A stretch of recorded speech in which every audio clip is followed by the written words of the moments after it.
Լուսավոր Հայաստանը մտնում է ընտրական process-ի մեջ, չի մտնում ձեր վարչապետական գզվրտոցի մեջ, որովհետև կա, չէ, նեգատիվ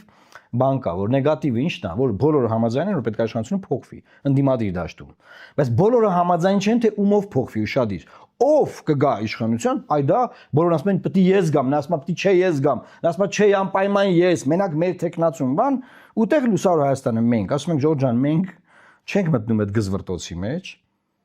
Եվ չենք ասում, որ մենք վարչապետի անպայման այս տեխնացուն ունենք։ Այ եթե ինքը չլինի, երկիրը կկործանվի։ Երկրաշարժ կլինի, բան հրդեհ կլինի, ջրհեղեղ, պատերազմ։ Մենք չենք ասում դա։ Մենք ասում ենք Ժորժ ջան,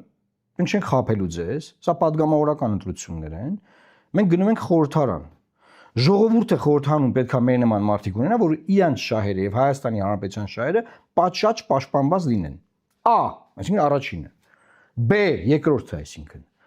Երբ որ խորհրդանը կձևավորվի, այդ խորհրդանում մենք դերակատարում կունենանք այդ ընտրական գործում, թե ով լինի վարչապետը, քանի որ ոչ մի ուժ չի կարա միաձայն իշխանություն ձևավորել։ Այդ ժամանակ այդ հարցը նոր կքննարկվի։ Ոչ մի ուժ միայնակ չի կարող ձևավորել իշխանություն։ Դեպաբար անիմաստ է այդ քննարկումը։ Բազմա ուժ իշխանությունն է պետք ձևավորել, ուրեմն։ Այս պարագայում մենք ասում ենք, մենք գտնում ենք, որ հանրապետության նախագահի պաշտոնում կարա մեր ազգային ինքնությունը պաշտպանող բարձր հեղինակության մարդ լինի, մենք առաջարկում ենք Միքայել Սրբազանին։ Մենք այդպես ենք տեսնում, մեր տեսլականն այդպիսին է։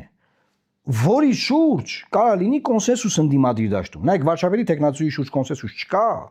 նախագահի տեխնացուի շուրջ կոնսենսուս կարա լինի։ Եվ այս հարցը մենք ենք մտցրել օրակարգ։